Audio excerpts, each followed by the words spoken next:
What's going on, Spurs family? Welcome to Spurs Talk with Ahano. I hope everyone is enjoying their holidays with their family.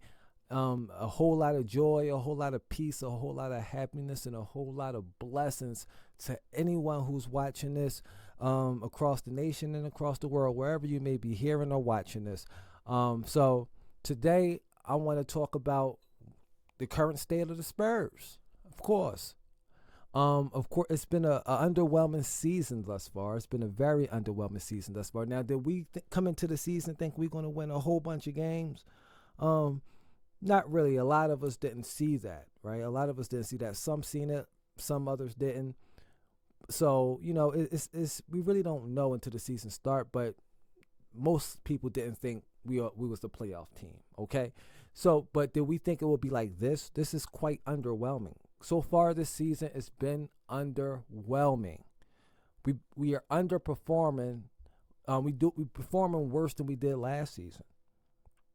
Performing worse than the turnovers haven't cleaned up. Let me get this straight. It's a lot of parallel play out there. It's a lot of parallel play. And what I mean is, yeah, it's a team out there, but it's a team that's not playing together. It's a team that's not well disciplined. The turnovers is way too high. The bad decision making is just poor basketball play from top to bottom. And so with that, I question that has to come from coaching. Am I right? Now, it's not just Popovich because it's a whole coaching staff. But the head coach gets all of the credit when the team wins. And so it's only right that they get most of the credit when the team is not performing well. And this is not about wins and losses. This is not about wins and losses. This is about how the team looks playing.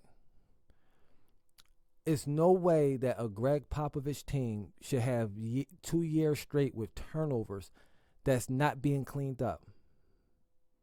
The discipline of this team is not good. The decision making of this team is not good. And it starts with the point guard. I understand we don't have a point guard. I believe Trey Jones with development, which his development is getting hindered because now he's on the bench because they want to develop a power forward into a point guard. That is asinine. That is not the future. Sohan at point guard is not the future. How many assists does he have for Victor? He's not even giving our best player the ball when he's in his best positions. And that's not just Victor. That's not just Sohan, the whole team. Yeah, we get a lot of assists, but that's a lot of fluff there. It's a lot of fluff. When we have the matchups we need, when our offense is not going, we have a person that can get easily 6 to 10 easy baskets a game. If we just give him the ball, when you have a mismatch, just give him the ball. He's posting up a smaller player. They look at him for a second while he's getting his positioning in. They just say, you know what, we looked at him for a second, we going the other way, and we don't give him the ball. When you playing with intelligence, you say, wait a minute. Okay, I'm going to stay here for at least 2 or 3 seconds to let him get the positioning, because if I give him the ball in that position, they're going to double, and we're going to get a good look. Or if they don't double, that's an easy basket for Victor. When he have guards guarding him, when he's sprinting down court, he's busting his ass to get down court, and our players don't find them enough. That's coaching. I'm pretty sure that's on film. I'm pretty sure when they go over film, they look at that and say, that's 2 points missed. They circle it. That's 2 points missed. Why didn't you pass that there? That's coaching. But if they doing it over and over and over again, then you have to say this must be what they want. It must be what they want because they're not doing nothing about it. The team is just playing,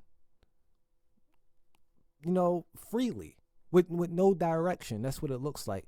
Turnovers is mountain high. This season is underwhelming. Chalk it up. We're going to have a top 5 pick next year. This upcoming draft. And believe me, I don't even think it's going to help. I don't think it's going to help if we don't.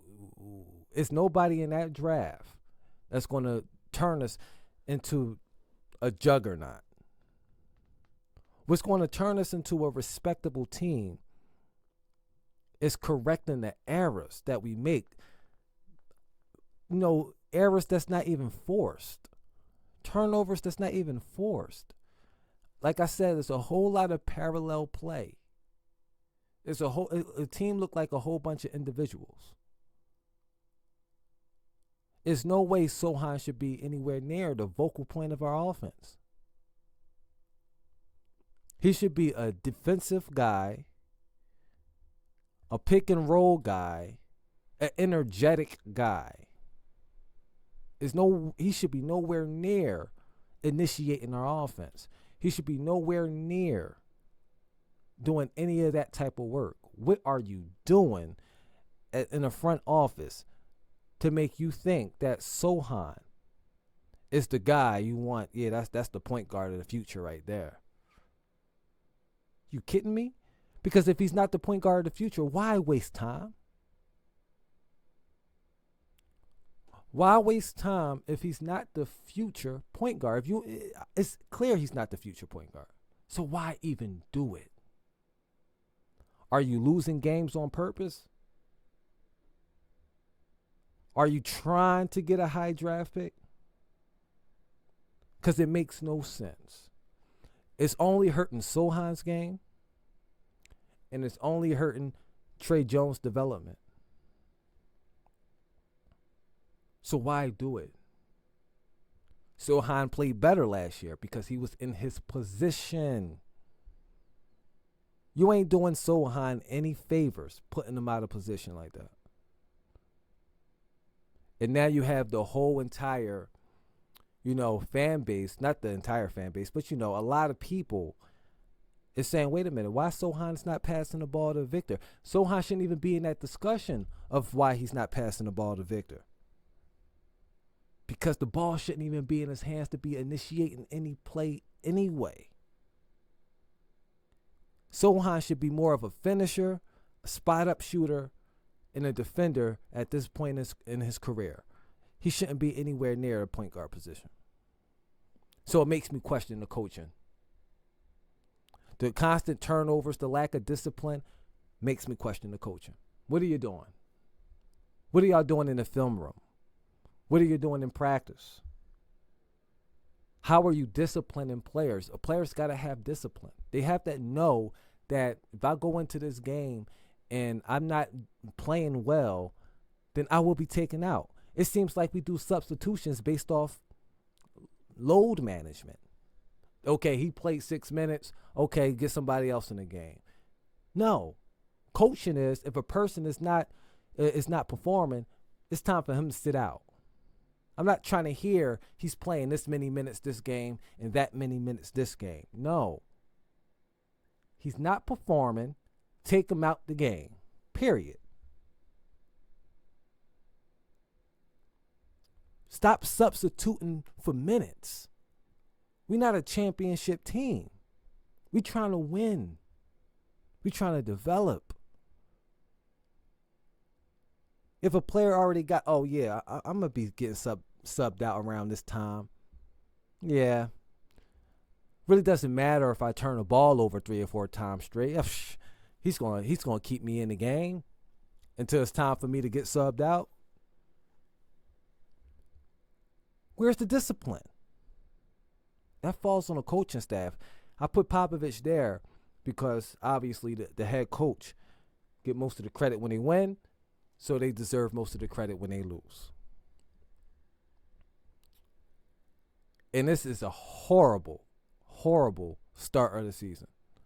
Again, I expect us to win a whole bunch of games, but I expected us to win more games than this, as anybody expected. Well, should we have a winning record? No, I'm not even expecting a winning record. But we getting blown out by 40. What? More? It's probably like 5 times already this season we got spanked by 40.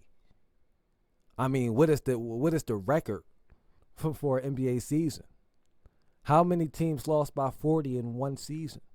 Because I'm telling you, we about to break whatever record that is.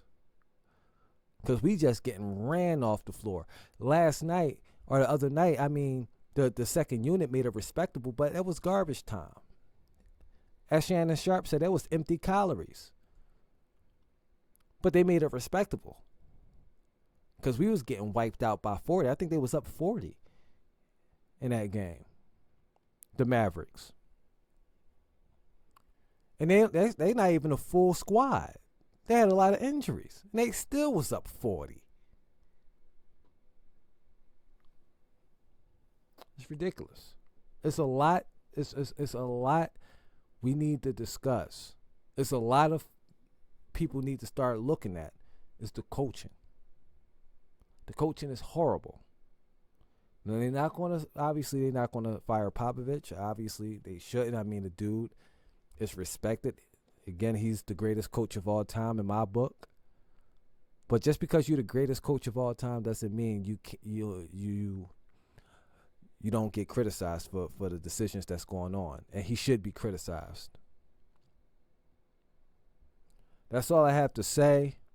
Sorry that necessarily we had this had to be something that we talk about on Christmas, where people was enjoying themselves, but it needs to be said. The question that I'm gonna leave y'all with is do you think the game's past Popovich, or is he too comfortable at his position? Talk to y'all later.